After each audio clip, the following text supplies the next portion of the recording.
Welcome to Sai simple சமையல். இன்னைக்கு நாம சுவையான மீன் குழம்பு எப்படி வைக்கிறதுன்னு பார்க்கலாம். தேவையான பொருட்கள்: 1 கிலோ மீன் எடுத்திருக்கேன் இன்னைக்கு நான். அதுக்கு 150 கிராம் சாம்பார் வெங்காயத்தை பொடியா நறுக்கி எடுத்திருக்கேன். கொஞ்சம் கருவேப்பிலை, 3 தக்காளி, 5 பச்சை மிளகாய், 3 டேபிள் ஸ்பூன் மிளகாய்த்தூள், 3 டேபிள் ஸ்பூன் தனியாத்தூள், ரெண்டும் நான் மிக்ஸ் பண்ணி வச்சிருக்கேன்.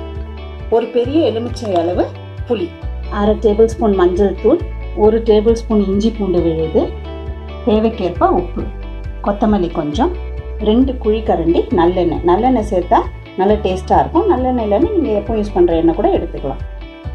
தாளிக்கிறதுக்கு 1 ஸ்பூன் கடுகு, 1 ஸ்பூன் வெந்தயம். குழம்பு செய்யறதுக்கு நம்ம எடுத்து வச்சிருக்க புளியை 1/2 மணி நேரம் ஊற வச்சு நல்லா கரைச்சி வடிகட்டி எடுத்துக்கோங்க. இதுல அரிஞ்சு வச்சிருக்க தக்காளி,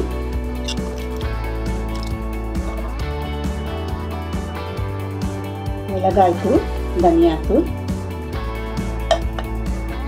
தேவையான அளவு உப்பு, மஞ்சள் தூள்,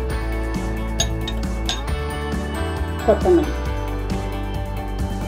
எல்லாம் சேர்த்து நல்லா கரைச்சிக்கோங்க.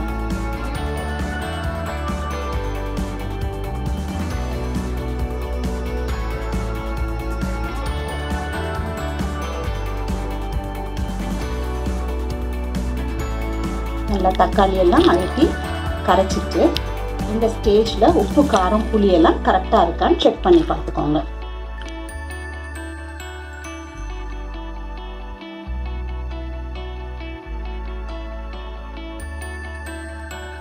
கம்மியா இருந்தா உங்க தேவைக்கேற்ப சேர்த்துக்கலாம்.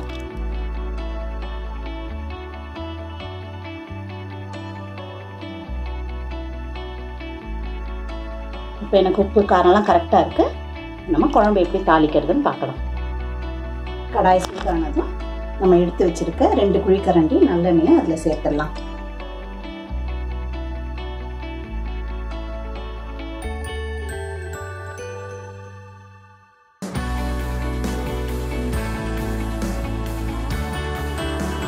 எல்லாம் சூடானதும் கடுகும் வெந்தயத்தையும் அதில் சேர்த்துக்கணும்.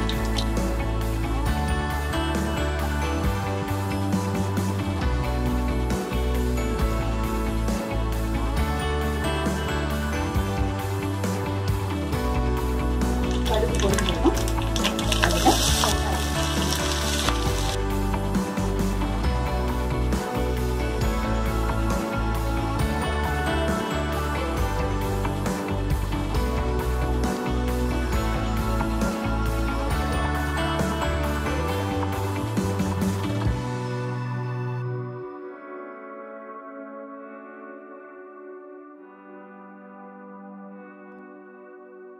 இது கூட எடுத்து வச்சிருக்க பச்சை மிளகாயும் சேர்த்து வெங்காயத்தை நல்லா பொன்னிறமாகிற வரைக்கும் வதக்கிடணும். வெங்காயம் நல்லா வதங்கிடுச்சு பாருங்க. இந்த ஸ்டேஜ்ல நம்ம எடுத்து வச்சிருக்க 1 ஸ்பூன் இஞ்சி பூண்டு பேஸ்ட் இதுல சேர்த்து 1 நிமிஷம் நல்லா வதக்கிக்கோங்க,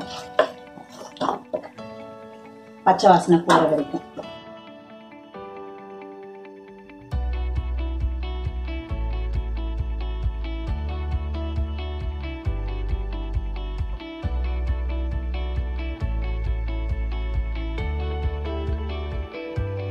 இஞ்சி பூண்டு பேஸ்ட் நல்லா வதங்கிடுச்சு. இந்த ஸ்டேஜ்ல நம்ம கரைச்சி வச்சிருக்க புளி கரைசலை இதுக்குள்ள சேர்த்துருங்க.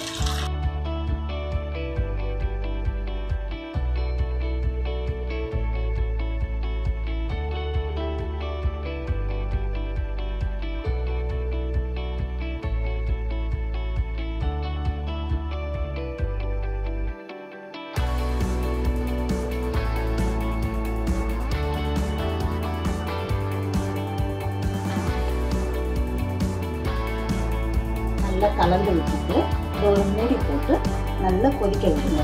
குழம்பு உங்களுக்கு எவ்வளோ திக்கா வேணுமோ அவ்வளோ திக்கா ஆகிற வரைக்கும் இதை கொதிக்க விட்டுருங்க.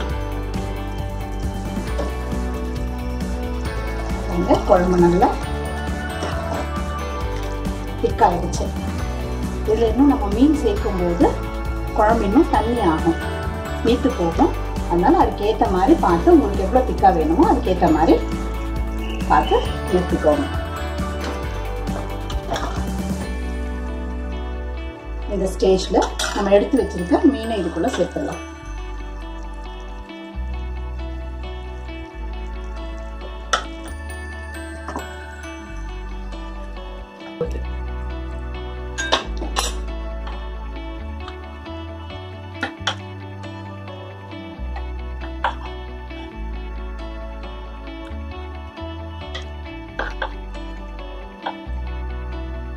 மீனை போட்ட உடனே எல்லா மீனையும் குழம்புக்குள்ள நல்லா அழுத்தி விட்டுருங்க. அதுக்கப்புறம் நம்ம அடிக்கடி மிக்ஸ் பண்ணக்கூடாது, மீன் உடஞ்சிரும். அதனால இப்போ நல்லா மீனை குழம்புக்குள்ள மூழ்க வச்சுட்டு திரும்ப மூடி போட்டு மீடியம் ஃப்ளேம்ல இங்க மீன் வேகட்டும்.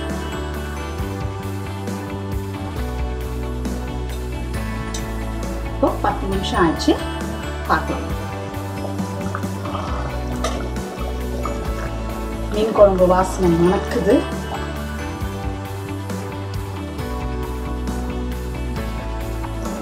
பாருங்க, மீன்லாம் நல்லா வெந்துருச்சு. இந்த ஸ்டேஜ்ல ஸ்டவ் ஆஃப் பண்ணிடலாம். சுவையான மீன் குழம்பு தயார். பொதுவாகவே மீன் குழம்புலாம் சமைச்சு 8 மணி நேரம் கழித்து சாப்பிட்டோம்னா குழம்பு மீனில் நல்லா உணவி மீன் நல்லா டேஸ்டாக இருக்கும். ட்ரை பண்ணி பாருங்கள். பிடிச்சிருந்தா லைக் பண்ணுங்கள், கமெண்ட் பண்ணுங்கள், சப்ஸ்கிரைப் பண்ணுங்கள். சிம்பிளாக சமைங்க, சுவையாக சாப்பிடுங்க.